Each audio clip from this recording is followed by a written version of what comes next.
Bien le bonjour les amis, c'est Sendo, j'espère que vous allez bien et on se retrouve aujourd'hui pour une nouvelle preview MMA consacrée au main event de l'UFC Fight Night de ce week-end, l'UFC en ESPN numéro 66 si je ne m'abuse. Enfin bref, ça a peu d'importance avec pour main event, voilà, à la T-Mobile. Ah d'accord, ouais, c'est l'UFC, ok, c'est l'UFC Kansas City qui ouais, généralement, ouais, ils viennent souvent, enfin je sais plus s'il l'avait fait en 2024, mais en 2023, il y avait une sacrée carte, enfin, du moins quelques sacrés combats, notamment en main event, voilà, Holloway contre, comment il s'appelle, Allen. Donc voilà, Kansas City, c'est quand même une belle, enfin, le FC Kansas, c'est souvent une belle, souvent une belle carte. Et bah, justement, je trouve que, enfin, là, j'étais en train de regarder la carte juste avant de lancer la vidéo, et ouais, finalement, il y a en tout cas, la main card est franchement cool. Il y a quelques très très beaux combats. Il y a le retour de Iskerov, il y a Randy Brown contre Nicolas Dalby qui peut valoir le coup d'être vu. Michel Pereira contre Abus Magomedov, Giga Chikadze qui va essayer de conserver son ranking face à David Onama, je ne connais pas personnellement. Potentiellement des derniers combats d'Anthony Smith, ça peut faire mal au cœur. Et surtout, en main event, le sujet de cette vidéo, Yann Machado Gary contre Carlos Prates. Combat qui intervient en semi-short notice, entre guillemets, mais à la base, bah ouais, Prates devait affronter Geoffney à la base. Donc Geoffney, là, ouais, je vais pas vous faire enfin, je suis un grand fan de Geoffney, donc je vais devoir me retenir, mais voilà, c'est voilà, donc Geoffney aussi en autre membre du top 10 des Walter Wait, mais malheureusement, bon, la spéciale Geoffney, il se blesse et du coup, ben voilà, le combat, ouais, il se blesse, donc du coup, il est obligé de trouver un remplaçant pour Carlos Prates. Et Yann Gary vient à la rescousse encore une fois, comme il avait fait pour l'UFC 310 en décembre dernier. Hein. Enfin, je vais pas vous refaire l'historique encore une fois, mais ouais. Mais bref, ouais, Yann Gary commence à être un peu coutumier de ce genre de fait, de venir un peu sauver le combat en short notice. On a ben, un Yann Gary, enfin, un Carlos Fortes qui est un pur prospect de la division. Il est déjà top 15, mais c'est vraiment un pur. Enfin, je suis pas sûr qu'on puisse encore dire qu'il a affronté vraiment le gars qui puisse le confirmer comme étant un vrai monstre de la division. Par contre, Yann Gary, bah voilà, ça a été un des gros prospects des années 2023-2024. Ouais, notamment ancien champion du Cage Warriors, également sur la scène plus britannique, irlandaise, etc. Ouais, il a commencé à l'UFC en 2021. Il s'est un peu fait ses dents à l'UFC sur fin 2021 et 2022. Et à partir de 2023, il a commencé une très très belle ascension. Son année 2023 est très très belle, vraiment. Et son année 2024, ouais, il est assez exceptionnel, mine de rien, même s'il n'a pas les meilleurs combats, à proprement parler, bah, l'adversité à laquelle il a fait face, prendre en février Geoff Neal, prendre en juin Michael Page et prendre en décembre Shavkat Rakhmonov en short notice. Là encore, je crois que c'était un mois de short notice, enfin, un mois short notice. En tout cas, à la base, ça devait être Belal Mohamed contre Rakhmonov. Belal Mohamed ne peut pas tenir sa place, donc du coup, pour un peu sauver la carte, Yann Gary vient en short notice. C'est ce qui est un peu carré, c'est ce qui se refait là pour ce week-end. Mais voilà, en tout cas, il a été très impressionnant sur cette année 2024, même s'il n'a pas été le plus spectaculaire, même comme il avait pu l'être bah, voilà, sur d'autres précédents combats. Et de son côté, bah, Carlos Prates, le mec, ça fait à peine un an qu'il est dans le roster du UFC. Son premier combat à l'UFC, il a lieu en février 2024. Et là, il affronte déjà Yann Gary. Et c'est déjà. Bah ouais, c'est une putain de sensation. C'est sûrement la révélation de l'année 2024. Il a impressionné et bluffé absolument tout le monde. Voilà, lui qui avait beaucoup officié. Bah, au final, étonnamment, il a beaucoup officié sur la scène plus asiatique du MMA. Enfin, je suis en train de recheck son palmarès. Alors évidemment, ses premières ses premiers combats, il le fait sur la scène brésilienne. Il est brésilien, donc c'est logique. Mais en fait, il s'est assez vite exporté et relativement vite. Il a un peu combattu sur la scène plus ouais, du côté de Singapour, du côté de la Chine, du côté de la Russie, etc. Il a eu un petit run au NFC, même s'il a pas vraiment eu comment dire, pas à proprement parler du succès. Voilà, et il s'est rapproché de l'UFC d'abord en signant au LFA en 2022 où il a fait deux petits combats, enfin deux combats sans grand. pas marquant dans l'absolu. Puis les Contender Series, énorme KO. Et puis à l'UFC, en novembre 2023, il fait les Contender Series. En février 2024, il fait son premier combat KO et performance of the night. Hein, mais voilà, KO impressionnant. Il revient de 4 mois plus tard, undercard de Kanani Mavov. Voilà, encore une fois, un énorme KO sur un genou au corps d'une brutalité barbarique, mais vraiment barbarique. Puis, je sais plus où est-ce qu'il était dans la carte, mais UFC 305, Li Jingliang. Li Jingliang, si vous le connaissez un peu, vous savez que c'est un peu le tueur de prospects, quoi. Il avait vraiment bien flingué Santiago Ponzinibbio, qui était un gros prospect sur la fin des années 2000. Lui, il avait mis d'autres KO assez violents face à de bons prospects. Donc voilà, Li Jingliang, c'est vraiment pas un gars qui fait rire. Ça faisait 2 ans qu'il n'avait pas combattu malheureusement, mais voilà, c'est vraiment pas un gars qui faisait rire. Et voilà, faire ce qu'a fait Prates, c'est proprement exceptionnel. Immense KO encore une fois en 2 rounds. Puis pour confirmer cette place dans le top 15, il affronte Neil Magny. Et pour moi, cette victoire a moins de valeur que Li Jingliang parce que Neil Magny, il n'est pas connu pour être un gros encaisseur. Voilà, c'est un gars qui a un menton entre guillemets friable. Voilà, c'est un gars qui a une longue carrière, qui a énormément d'expérience, etc. Mais ça n'a jamais été le gars le plus solide de la division. À peine 2 mois à peine 3 mois avant, il avait déjà pris un énorme KO face à Michael Morales. Bon, pour moi, cette victoire a moins d'importance que celle que face à Li Jingliang, mais il n'en reste encore une fois un KO assez flippant une nouvelle fois. Il frôle à peine sa tempe et Neil Magny tombe.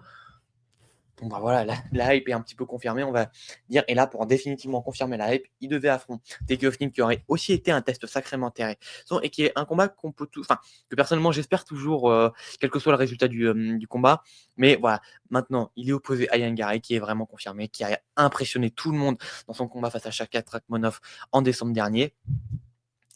Et du coup, bah voilà, pourquoi, donc voilà, pour passer un peu à la partie voilà, preview, force et faiblesse des deux. Ben, bon, comme d'habitude, je sais pas par qui commencer. On va commencer par Prates, on va dire. Voilà, c'est un peu celui qui va.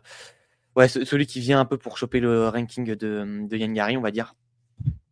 Donc Prates fait enfoncer une porte ouverte de dire que sa puissance est absolument terrifiante. Mais vraiment, c'est pas une puissance à la.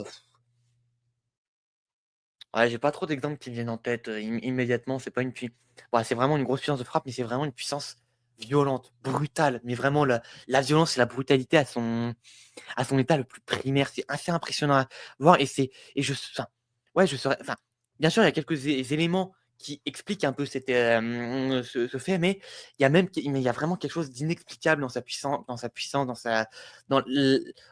l'impression de puissance qu'il laisse. Un peu comme le laisse Diego Lopez, par exemple, j'en ai parlé la semaine dernière. Diego Lopez, il a vraiment quelque chose de très spécial dans les points, on le sent et c'est plus enfin, c'est plus difficilement explicable que juste par sa mécanique de frappe, son positionnement. Il y a vraiment quelque chose d'inné et un immense talent chez Prates comme chez Lopez qui est vraiment assez terrifiant.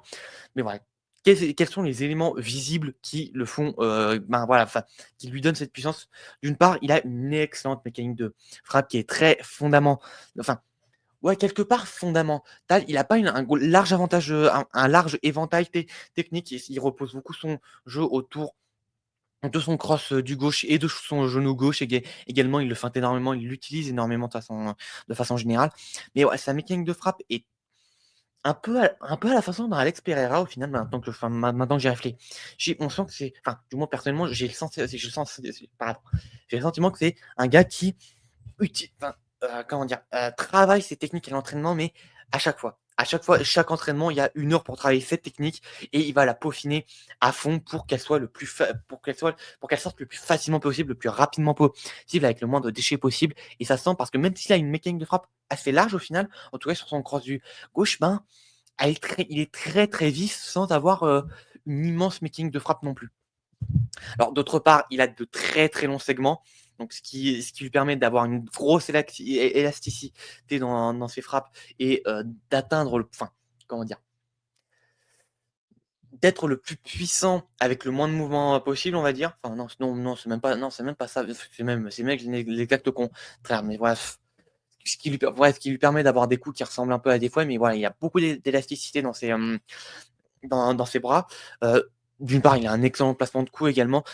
J'en parlerai un peu dans ses faiblesses, je le trouve pas extrêmement précis non plus, mais il a un placement de coups qui est assez terrifiant. Chacun de ses KO, le coup qui met le KO, il est placé à un endroit très spécifique, très, ouais, ouais, enfin, un endroit, ouais, c'est ça, son placement de coup, quoi. Il a un excellent placement de coup. Le placement de coup est extrêmement précis pour le coup. Et enfin, le truc que j'ai mis un peu de temps à remarquer chez lui, c'est sa posture. En fait, ce qui est très marquant avec lui, c'est qu'il a une posture très stable, un peu le menton un peu à découvert, un peu en avant, mais voilà, posture très stable, le centre de gravité à à moitié bas, on va dire. Enfin non, ça veut rien dire ce que je ça ne veut absolument rien dire.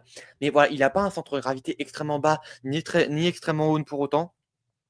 Et entre sa posture et sa mécanique de frappe, le fait qu'il a de très longs bras et assez élastiques, ça fait que, bah, au final, et c'est un point dans sa défense, c'est qu'au final, il arrive à développer un maximum de puissance sans surengager et sans prendre le risque de prendre des contres au final. Et c'est très, très important d'avoir une très bonne posture, et Prates en a une excellente. Et enfin, ses feintes sont vraiment pas bas sont vraiment bonnes. Il feinte énormément de sa jambe avant, notamment. C'est très courant de le voir un peu enfin, faire un peu sautiller sa jambe avant pour un peu la fin et limiter les opportunités de leg kick aussi. Et voilà, ses feintes sont aussi très, très bonnes. Ses faiblesses, il est prévisible. Voilà, c'est bon, ça n'empêche pas qu'il sait enfin, ouais, ça n'enlève pas grand-chose, on va dire, à sa dangerosité. Mais le fait qu'il soit prévisible, ben, fait que, bah, tu peux développer un système défensif autour de ses forces. Il utilise sensiblement les mêmes à chaque fois. Son cross du gauche, il travaille un petit peu son bras avant, mais très peu.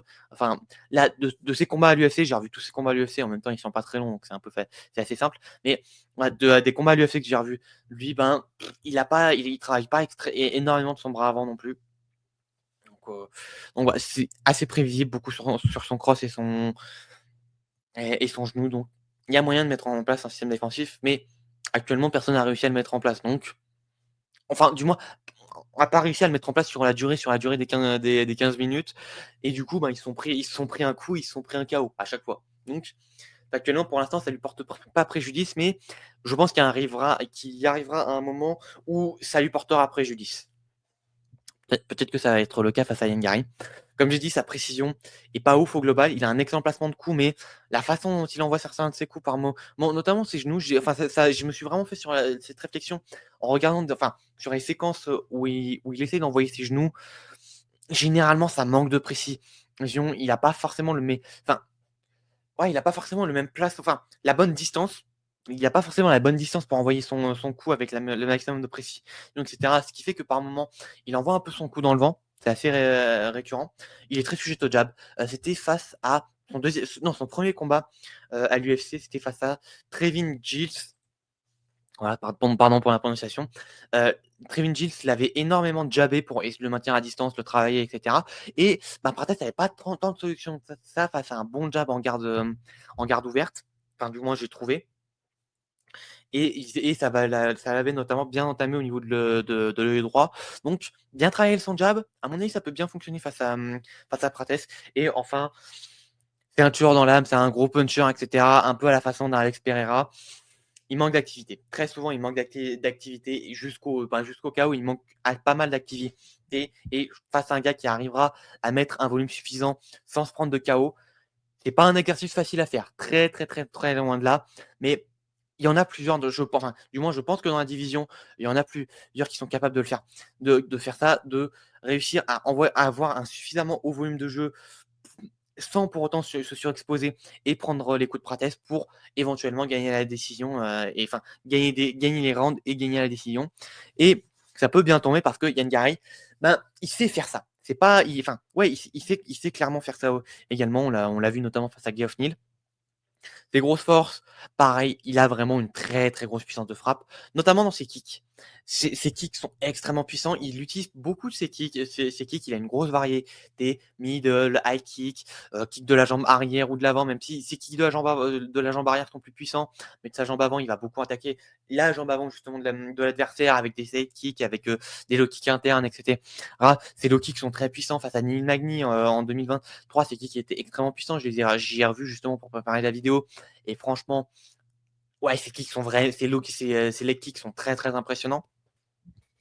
Et son anglaise est aussi très, très bonne. Il a beaucoup été marketé comme le successeur de Conor McGregor et c'est vrai qu'il y a des points de ressemblance, surtout sur son enfin, il y avait des points de ressemblance sur 2022-2023 surtout et son anglaise est plus variée que celle de McGregor. Le fait qu'il soit orthodoxe de base, à la différence de McGregor, il est pour beaucoup, mais voilà, il se sert plus de son jab, beaucoup plus de son jab. Il a franchement un enfin, non, j'y viendrai un peu dans ses faiblesses. Mais voilà, il se sert un peu plus de son jab, il travaille plus en combinaison et c'est ça qui est trop cool avec, Yannick Magny, c'est que d'un côté pardon avec, pourquoi Yannick Magny? Avec Yann Gary, c'est que d'une part, il est excellent en single attack.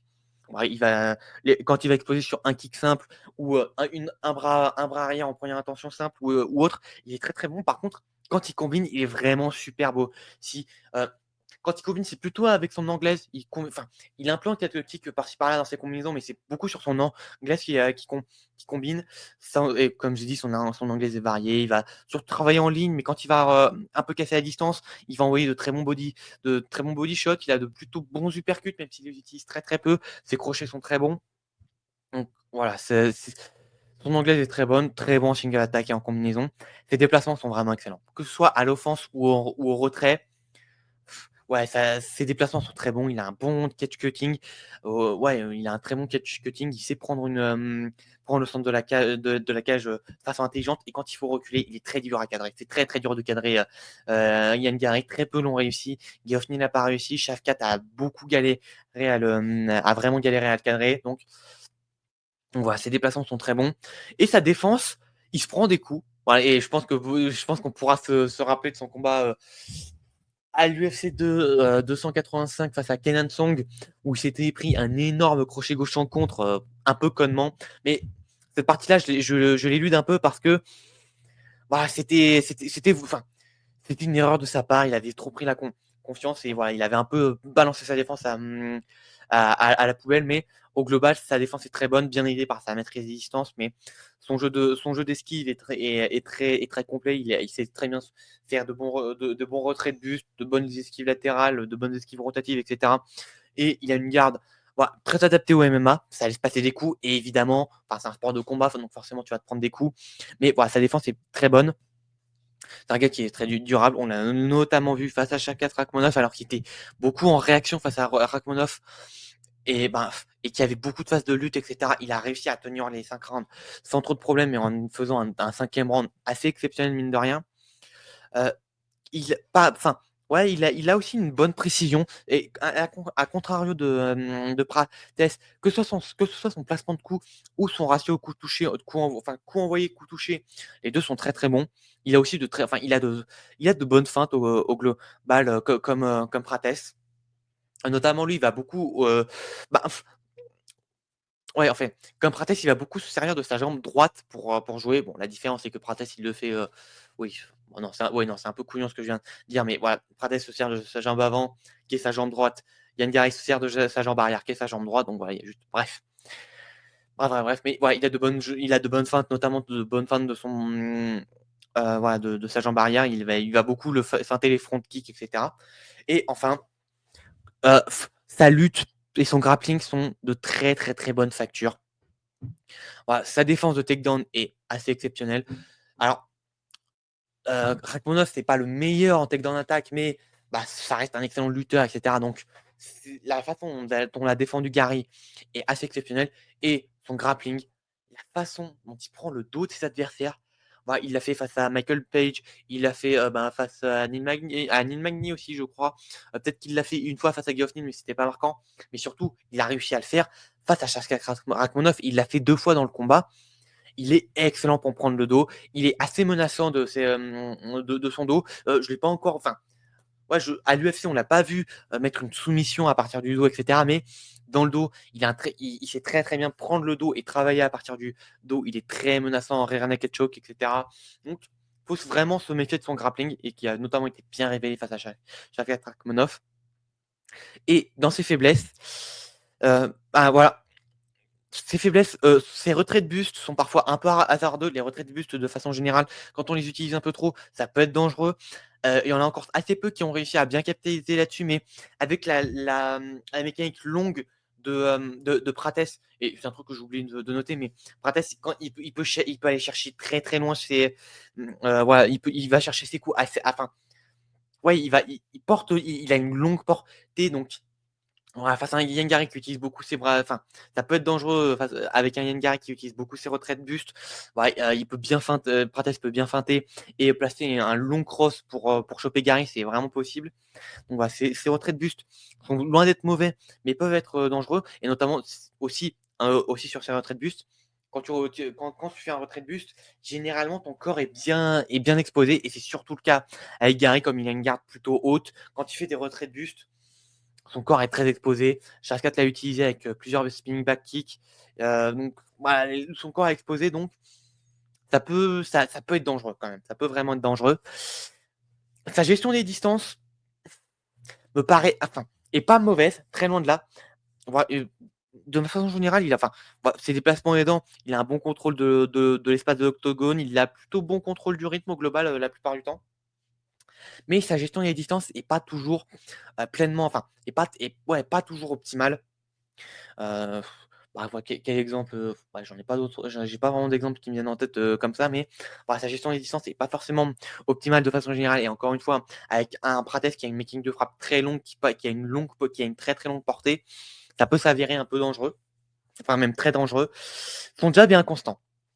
À longue distance, il se sert surtout de ses kicks pour gérer à longue distance, ses armes de longue distance, c'est beaucoup ses kicks, mais son jab est pas trop présent, mais paradoxalement, quand il combine, il sait très bien intégrer son jab pour reset l'action, doubler, tripler le jab et revenir sur une combinaison derrière, et c'est ce qui fait que, généralement, quand il y a de bonnes séquences en striking, il sait les faire perdurer et gagner un maximum, de temps sur le round, et prolonger ses momentum assez longuement, donc ça, c'est assez intéressant. Il y a vraiment à peaufiner le jab, vraiment à l'initiation pure à très longue distance. Et enfin, la dernière faiblesse, et selon moi la plus importante, son cl son clinch est pas optimal. Il a une bonne défense de takedown, il a une bonne défense de clinch, mais c'est pas le clinch type lutte dans l'optique d'aller au sol comme l'a pu le faire Rakhmonov. Là où je peux voir des faiblesses, c'est surtout dans une philosophie où tu n'amènes pas au clinch pour amener au sol, mais le clinch pour cogner. Le clinch type Muay Thai pour amener une physionomie de combat type Muay Thai au clinch. Je trouve que Gary est trop inactif, d'une part, qui laisse trop d'ouverture pour placer des coups, notamment des coups de genoux. Voilà. Et les coups de genoux au foie de Prates, j'en ai parlé, sont très très dangereux. Donc voilà, le clinch type Muay Thai, enfin, il a pas suffisamment la mentalité jusqu'à présent du clinch type Muay Thai. Quand ça va au clinch, généralement, j'ai l'impression qu'il se dit, quand ça va au clinch, c'est pour aller au sol. Et donc, soit il défend, soit il essaye de créer le scramble pour justement choper le dos et lui amener au sol selon ses conditions. Et face à un gars qui va venir avec une mentalité plus Muay Thai, ça peut s'avérer dangereux aussi. Et enfin, pour aborder un peu les game plans des deux côtés, voilà, c'est un peu le seul point où vraiment pour moi les deux côtés doivent le prendre. D'une part, enfin, le jab pour moi est un élément essentiel des deux côtés. D'une part, Prates pour gérer, voilà, pour gérer Gary, pour gérer l'espace, enfin, la gestion des distances de Gary, réussir à faire stagner Gary. D'autre part, il faut aussi vraiment focuser sa jambe avant, essayer de focuser son corps. Mais voilà, enfin, j'ai pas vraiment vu Prates beaucoup à faire des attaques au corps, que ce soit en anglaise ou en kick. Par contre, je l'ai beaucoup vu focuser enfin, j'ai vu plus d'une fois un peu focuser c'est la jambe avant de ses adversaires, donc voilà. Faire stagner Gary, à mon avis, ça passe par vraiment lui faire lui compromettre sa jambe avant. Donc selon moi, c'est assez important, et notamment bien agencé à partir d'un jab, ça peut bien fonctionner. Et enfin, je l'ai dit, heu voilà, le clinch type Muay Thai, notamment pour aller chercher les coups de genoux au foie, ça peut faire très, très mal à Gary. Heu, ouais, je trouve que Prates, enfin, mine de rien, on a encore assez peu de matière avec Prates, donc c'est les seuls éléments qui me sont venus en tête spécifiquement, parce que je trouve qu'il y a encore beaucoup de trous dans le jeu de Prates de façon générale.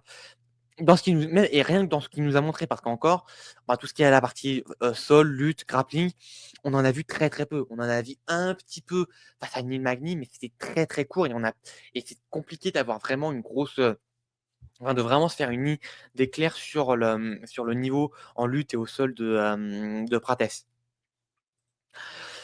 Et du côté donc voilà, pour un peu prolonger le game plan sur Yengari, pour, Yengari, d'une part, le jab parce que Prates est très sujet au jab, il y en a encore très peu à l'UFC qui l'ont vraiment réussi à bien instaurer un jab, mais s'il l'améliore bien, voilà, je pense vraiment que le jab de Gary peut faire vraiment bien gêner, Prates.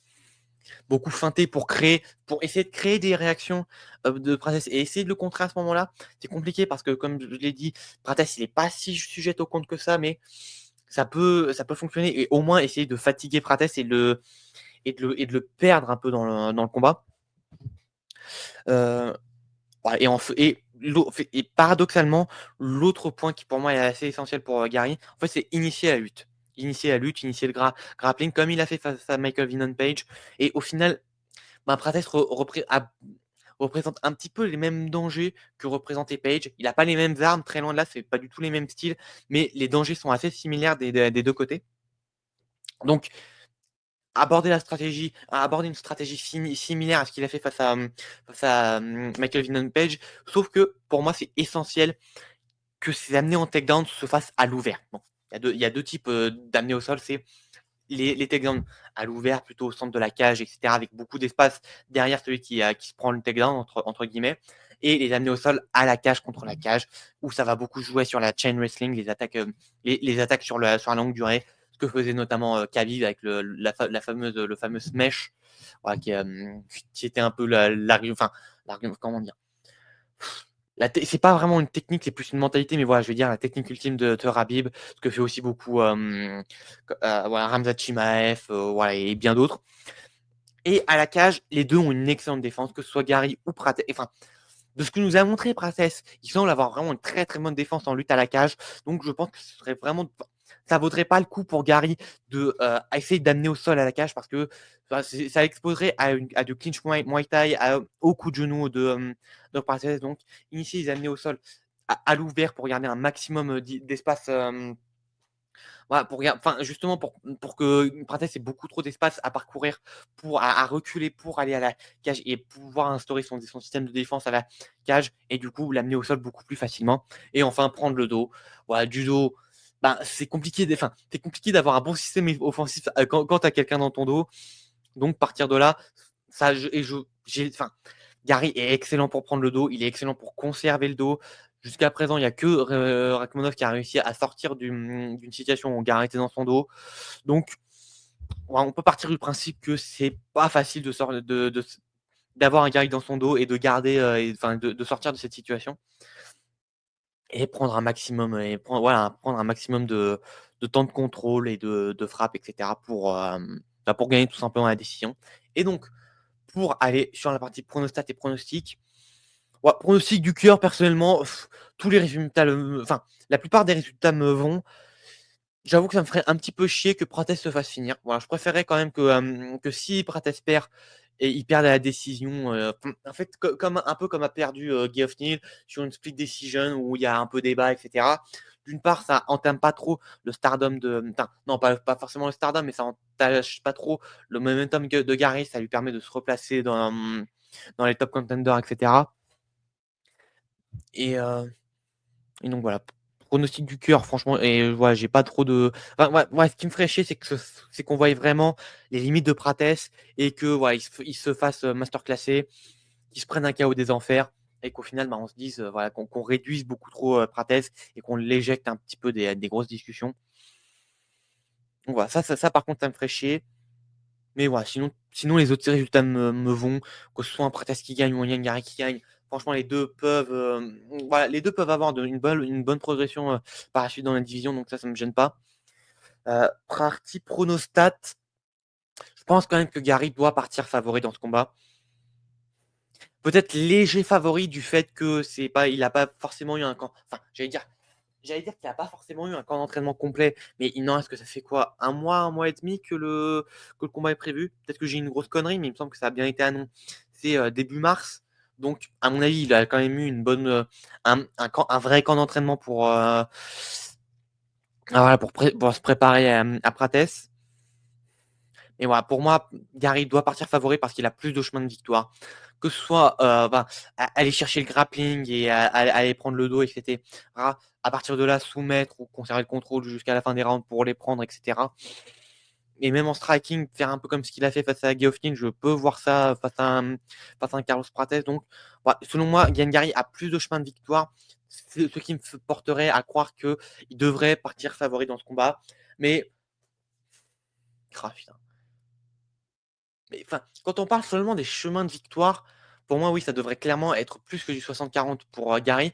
Mais le truc, c'est que le chemin de victoire de Prates, c'est-à-dire mettre un énorme KO, en l'état, en l'état actuel, enfin, ouais, la possibilité que Prates mette un KO, ça, c'est vraiment enfin, ouais, très présent dans mon esprit. Donc, c'est ça qui me ferait vraiment stationner le pronostat au 60-40. Voilà, ça me paraît suffisamment cohérent entre le manque d'expérience de Prates par rapport à Gary, qui même s'il n'a pas 50 combats à l'UFC, a quand même une grosse expérience, enfin, a quand même une bonne expérience face à des gars de très bon niveau, a déjà fait les 50, ça peut aussi l'aider, là où Prates à l'UFC n'a jamais dépassé le deuxième round, et dans sa carrière, il n'est pas allé 50 fois au troisième round. Putain, la dernière fois qu'il est allé au troisième round, c'était en 2019 quand même. Ça commence à dater, mine de rien, c'était il y a déjà plus de 5 ans. C'était au ONE FC, c'était pas du tout le même niveau d'adversité, etc. Ouais, il a jamais fait de 5 rounds aussi, c'est très important. Enfin, c'est très important à noter. Ouais, les décisions qu'il avait, c'était des combats en 3 rounds. Ouais, c'est pas facile de base, quoi, pour le. Enfin, c'est pas, ouais, c'est difficile de le voir vraiment performer comme on l'a pas vu. C'est difficile de vraiment le visualiser performer. Enfin, surtout quand on sait qu'il a pas forcément la meilleure hygiène de vie de base, on va dire. Ouais, c'est un gros fumeur, qui boit énormément d'alcool, et cetera. Donc, on peut assumer que son hygiène de vie est pas optimale. Mais voilà. Et côté pronostic, j'ai eu plusieurs semaines où j'ai vraiment eu le sentiment, ouais, enfin l'intuition que Prates pouvait mettre KO Gary. Je pense toujours que c'est possible que Gary se prenne un KO. Il n'a pas non plus montré le menton le plus résistant du monde. Il n'a pas montré un mauvais menton, loin de là. Son seul knockdown à l'UFC, c'est son erreur face à Kenan Song. Donc c'est pas dramatique dans l'absolu, très loin de là. Mais cela dit, il ne nous a pas montré non plus que c'était un énorme encaisseur. Cela dit, il nous a montré une très très bonne gestion. Donc voilà. D'un côté, je pense que enfin, ouais, pour moi, le prono de la tête irait plutôt du côté de Gary.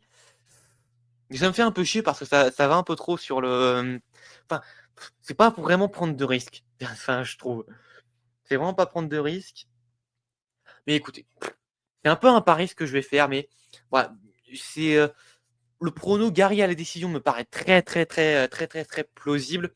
Cela dit, un peu l'âme de parieur. Un Carlos Prates par KO. Ouais, je vais miser là-dessus. Voilà, ça va être mon pronostic. Cela dit, je pense que ça va aller assez loin. Ça va aller loin. Je pense qu'on se passera pas très loin de la décision. J'exclus vraiment pas une décision, loin de là. Euh, Après, un Gary par soumission, ça me surprendrait pas non plus parce que je doute quand même qu'il y ait beaucoup de gars qui aient la défense de soumission de Shavkat Rakhmonov quand même. Enfin, même si on l'a pas vu 50 fois non plus. Mais Shavkat Rakhmonov, je pense quand même que c'est un gars qui a très. Enfin, j'assume je pense pouvoir assumer que Rakhmonov a une grosse défense de soumission. Donc, réussir à mettre en danger sur Shavkat comme ça me paraît pas non plus banal. Euh, Face à un adversaire d'un minimum haut niveau, on n'a jamais vu ce que donnait Prates avec un gars dans son dos. J'ai tendance à penser que ça peut jouer. Donc voilà. Mais voilà, quand même, pour un peu faire mon pari, je pense que je vais dire un Carlos Prates par KO. Ouais, enfin, ouais, j'allais dire KO ou TKO, mais même clean knockout, je pense que voilà, enfin, Je pense que si Princess gagne, ça va encore être un clean knockout, terrifiant comme on l'a vu face à Magny, Li Jingliang, bordel, Li Jingliang. Putain, Yang, enfin, Li Jingliang, il avait jamais été stoppé avant ce combat. Il avait jamais perdu avant la limite, avant ce combat. Enfin, si, pardon, il avait déjà été soumis, mais je veux dire, il avait jamais été mis KO pendant. Ouais, il avait jamais été mis KO dans un combat, quoi. C'était sa première défaite par KO, bordel de merde. Et il l'a brisé. Il l'a complètement brisé. Et je veux bien que Li Jingliang sortait de 3 ans d'inactivité, mais quand même, quoi. Enfin, merde, à la fin, 2 ans d'inactivité, mais qui brisait le menton de Li Jingliang. C'est pas, ça veut dire, ça dit beaucoup. Ça a vraiment une grosse, grosse, grosse valeur. Donc, voilà. Je sais pas. Ouais, on parie. Carlos Prates par KO. Troisième round. Paradoxal, enfin, peut-être, je sais pas si c'est paradoxal ou pas, mais par-delà le quatrième round, j'ai le sentiment que ce sera à fond. Mais est-ce qu'il. Ah. Non, là, je suis vraiment en conflit. Enfin, le fameux jeu des pronostics où je fais que de me contredire à chaque fois. Mais voilà, c'est. Mais voilà, je pense que mon pronostic sera un Carlos Prates par KO, troisième round. Quatrième, cinquième, ça me paraît quand même un peu tard. Je pense que si Gary arrive à ces endroits-là, je pense qu'il aura vraiment trouvé la solution et qu'il saura neutraliser Prates sur le restant du combat. Et je pense quand même qu'avant, sur le premier, deuxième round, ce sera quand même un peu tôt. Donc ouais, je vais partir sur un Carlos Prates par KO au troisième round. Ça peut être dur pour Gary, quoi. Mais voilà. Et donc voilà, je pense qu'on va s'arrêter là. Merci à vous d'avoir suivi cette vidéo. Mais voilà, j'espère qu'elle vous aura plu. Si c'est le cas, vous connaissez la chanson, le pouce bleu, le partage, le commentaire. Si compte la chaîne YouTube vous plaît, l'abonnement. Allez follow la chaîne Twitch pour être tenu au courant des prochains Reels de Classics. Et en tout cas, moi, je vous dis à très bientôt. Portez-vous bien et salut!